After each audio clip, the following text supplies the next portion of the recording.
Hello, my name is Meara Faw, and I'm an assistant professor of communication studies at Colorado State University. I teach and do research on social support, or how we communicate with people when they're having a difficult time. And so I'm happy to share some thoughts from my own research and teaching about how you can help other people when you have conversations with them in your community. A big question that many of us have is how can we best help other people when they experience challenges? In particular, when people are facing a lot of uncertainty or when they're very scared about their future, where they're going to live, what's going to happen with their career, how will they sort of connect with friends and family during difficult times? It can be hard to know the right things to say and the best ways to show other people that we care about them and that they are connected in a broader community. How we go about communicating with other people when they experience challenges is by providing what we call social support. Social support includes all of the things that we do and say to try and help one another during difficult times. Of course, this is an idea and a term that we're all familiar with. We all know what it feels like to have somebody who is supportive of us. They are our allies. They are our friends and cheerleaders. They're people who are there for us. And so we all intuitively know what it means to be in a supportive relationship or to be a part of a supportive community. But when it comes to offering social support to others, it can be challenging. And so it's important to recognize that social support involves a lot of different behaviors. Oftentimes when we think of social support, we're thinking about what we call emotional support. Emotional support are acts that communicate to another person that we love them and that we care about them. When we think about sort of being there for someone, usually we're thinking about emotional support. We're thinking about the way that we let another person know that we are invested in them and that we want good things for their lives. But there are other types of support too. We can offer tangible support. Tangible support happens when we provide goods or services to another person in order to help sort of address a challenge that they're having. So you can imagine if you are sick with the flu and someone brings you chicken noodle soup. That chicken noodle soup is a tangible support. It's an actual thing that they give you to let you know that you are cared and valued. We can also offer informational support. Informational support can come in the forms of advice or information, right? Pamphlets or resources to try and help another person. We can also offer people esteem support. Esteem support happens where we sort of validate that that person is a good and worthwhile individual, worthy of respect and love, even though they may be going through a difficult time. And then we can offer them network support. Network support involves connecting people with others who can help them. So network support can look like, not knowing the answer to a question, but connecting that person with someone who does. So these are all things that we can do to try and provide support for someone. I'm in particular going to focus on emotional support as something that's really essential when we want to try and help people who are dealing with challenges. Before I do that, though, I want to talk briefly about why social support matters. So again, I think most of us intuitively know how important it is to be in supportive relationships, but the research is very conclusive in saying that support matters for lots of reasons. A big reason why social support matters is it actually helps us be healthy people. When we experience support, it can lower our levels of stress. It can address feelings of uncertainty that we have. And as a result, we can feel sort of more empowered. We can feel more capable of addressing the issues that we experience in our lives. And this is good for our health. Social support is also really good for our relationships. In fact, it's one of the key criteria that many of us have for a long-term satisfying relationship with another person. And of course, those relationships are also good for us and good for our health. And then support matters because it is through communicating support and by being there for one another that we build strong, resilient communities. Social support is the backbone of being able to address challenges as a community. And so when we communicate support effectively, we become more resilient and we become a better place to live because of that. When it comes to support, I mentioned that we're going to focus on emotional support, and that's because the research is really clear that when people experience challenges, it's really important that we address or respond to their emotions when we offer support. Even in situations where we want to offer information or we want to connect people with sort of a network connection that might be able to address their problem, or we want to sort of give them a tangible thing to help address their issues, research says that if we want to do that and do that well, we need to address their emotions as well. In fact, the research is really conclusive that if we don't respond to people's emotions, it actually may make it harder for them to understand and accept the other types of support that we offer. And so when people are experiencing extreme emotions and when they indicate that they might want to talk about those, it's in our best interest as somebody who is trying to help them to encourage them to talk about those things.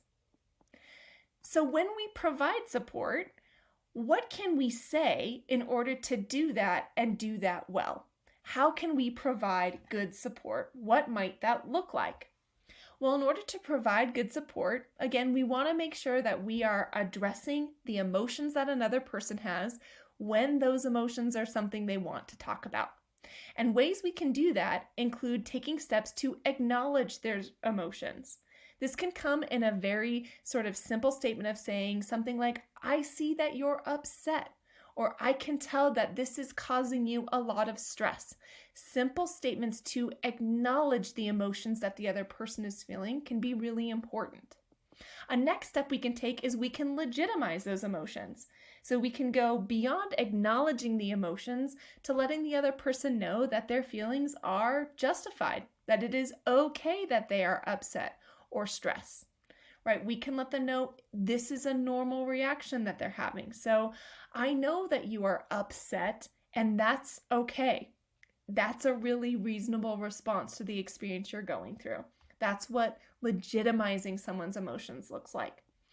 We can also elaborate on those emotions by saying things like, I would be really angry if I were in your shoes, or it's totally understandable that you would feel stressed. There's a lot of uncertainty that's coming in this situation.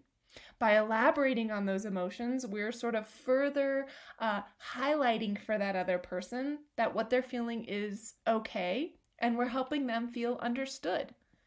And then one of the last things we can do is we can work on trying to provide them with a perspective, right?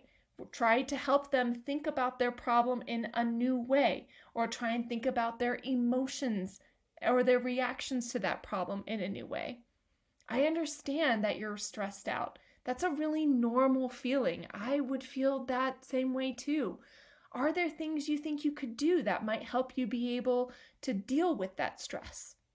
That's a simple statement that I just talked through that goes through those stages of acknowledging, legitimizing, elaborating, and providing perspectives to a problem. When providing support, it's important to remember that in addition to some of these things, it's usually a good idea to ask people questions. Is this something you want to talk about? How is that making you feel? And when we ask those questions, we should be prepared to listen and listen well, something that I know you're going to learn about in these training materials.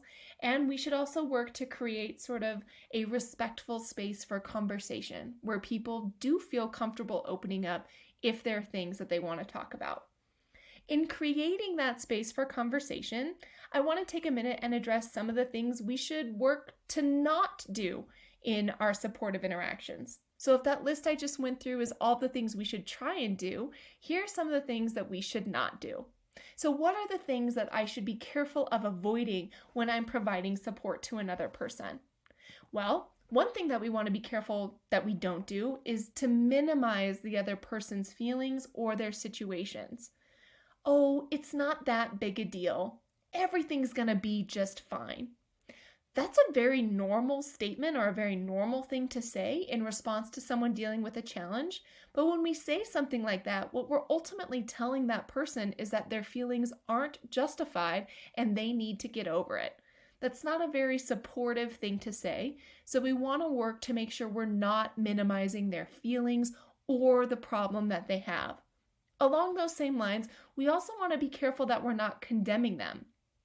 We want to be careful that we're not saying things like, oh, you shouldn't feel that way, or, oh, it's not such a big deal, a minimization. I don't know why you're so upset, a condemnation. Again, these are things that I think we actually say more than maybe we would care to admit, and they're not very supportive for people who are going through a challenge. We want to make sure that we try and avoid platitudes.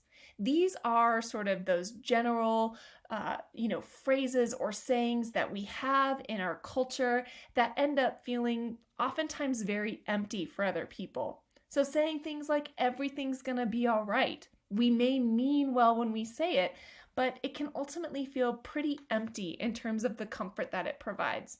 So we want to make sure that we stay away from saying things that sort of everybody says in response to a challenge. Those often end up feeling pretty hollow. We also want to make sure that we don't judge the other person and we don't blame them for their situation. Oh, you're upset that you lost your job? Well, maybe you should have worked harder. Not a terribly supportive thing to say. So making sure that we're steering clear of judgments or blaming is really important. And ultimately, another thing we want to be really careful of is we want to be careful not to rush to a solution. It can feel really counterintuitive and it can actually feel counterproductive to take the time to talk with another person about how they're feeling in response to a situation. Because of that, it's really common for us to dive in straight away and offer the advice or the information that we think will solve their problem, or to just provide them with a tangible service that we think will make things go away.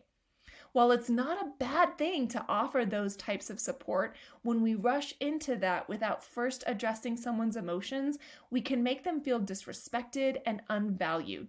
So it's really important that we create space to address the emotional reactions another person is having, to do some of that elaborating, legitimizing, acknowledging, and perspective taking, and then offering the solution if they're in a place where they're ready to hear it. So we want to make sure we don't rush things too much. Overall, if you can keep these ideas in mind, you should be able to have pretty successful, supportive conversations. I know it can be challenging to have sort of conversations with people who are feeling a lot of feelings and who are maybe overwhelmed by the challenges that they face, but I'm confident that you, in doing some of these things, can provide them with conversations and interactions that make them feel seen and valued and cared for. Thank you for the work that you are doing, and I hope that this information is helpful for you.